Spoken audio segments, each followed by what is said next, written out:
There is Elkanah, her husband, and there's Peninah, her co-wife. And those two people had two different, let's say, they contributed differently in Hannah's life and her giving birth to the son that she cried God to give her. And so today I want us to look what was the role of Peninah in Hannah's life. And did she make it better or did she make it worse? And if Peninah was not there, could she desperately have cried to God for a son? And so today, I want us to look, maybe starting from where the story starts. Peninah was the other wife of Elkanah, because the one says that he had two wives. One was called Hannah and the other one was called Peninah.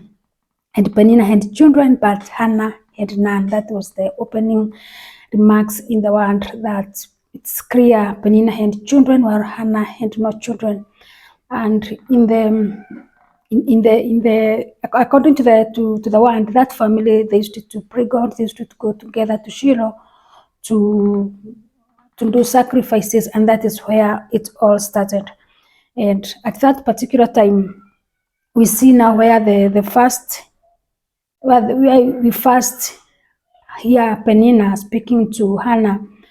The one says that because the Lord had closed her womb, her rival kept provoking her in order to irritate her. It's not good. Maybe your wife has a baby you don't have, your friend has a good job you don't have, maybe you are sick, the other people are healthy, because Peninah can be somebody, it can be a condition, it can be a pressure that is in your life. Peninah can be anything that is in your life that is pushing you towards the wall. That is what we said. And so now in the case of our story, Hannah, Peninah is the pressure that is being put in Hannah for her maybe even to think around where did it that son, because sometimes you find, because on the other hand, Elkanah, the husband now, he's too comforting, he's too good, he's too comforting, and with that kind of comfort, you cannot give birth. With that kind of comfort, Hannah will not have wished to have a son, because he has a husband who loves her, and he's telling her clearly. Yet now here on verse 7, this went on year after year. Whenever Hannah went up to the house of the Lord, her rival provoked her till she wept, and she could not eat. You see, now it means these provokes, these ones, these jumps, Peninah is throwing at Hannah, it is working. She's really swallowing, and it is getting somewhere, because now we can see before maybe they used to go, Peninah will irritate Hannah, but it didn't matter. But it came a point when I think Hannah now started, now maybe God started now disturbing Hannah, maybe you can have a child, stop being too comfortable with nothing, stop being comfortable without having children. You can have a child, you are a mother, because your husband Elkanah, who is comforting you, remember, he has children with Peninah. So Elkanah has no problem, he knows he's good. But for the case of Hannah, and the one says that because God had closed her womb. And so now we can see now this Peninah, this catalyst, now it is trying to push now Hannah. And now I think there's something God now is doing to Hannah. Now she's trying, maybe she's now starting to get it, because you find even in our lives, excuse me, God uses people. God uses people to speak to us. God uses situations to speak to us when He wants to lift us up. Because sometimes you find you are in that small business, and that small business, it's getting along. You are doing a bit good, but you can do better. And so sometimes what God will do, He will make sure that business closes down, so that you can cry for more, because you can handle more. But because you have that small business, you are just living a simple life, a small life, you are comfortable there, and you cannot grow in comfort. That is one thing you should know. you can never grow in comfort. Hannah will not have prayed for a son in comfort of her husband. Because remember, even here and down the word says that Hannah, and now the word says that she wept and would not eat, and would not eat. I think so. Now she's starting to get devastated. And listen to what her husband tells her. Her husband, Elkanah, would say to her, Hannah, why are you weeping? Why are you weeping? Why don't you eat? Why are you not eating? What is all this, the baby thing? Why are you downhearted? Don't I mean more to you than 10 sons? That is too comforting, ladies. That is too comforting. That is too comforting even for you men.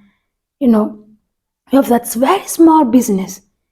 That small, and maybe sometimes that comfort will come from light in your house, because we see the case of Hannah.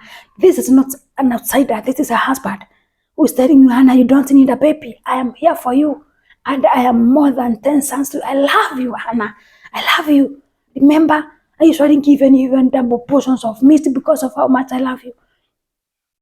But on the other side, it is time for Hannah to do something. It is time, because God knows this Hannah woman is the one who was supposed to give birth to a prophet, and that prophet was that was now to be the prophet now Samuel.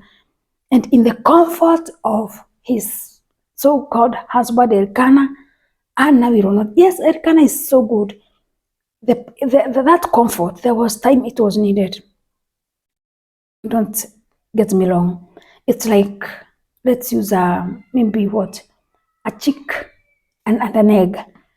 That chick, or even a baby, when it is being carried by the mother, there are those times, those 9 months, the baby needs to be there. It needs that comfort. But when that time is over and that baby needs to grow now to another level, that baby cannot stay there. That chick cannot stay in that egg. It has to get out, because if that chick stays in that egg, one more day it will suffocate and it will die.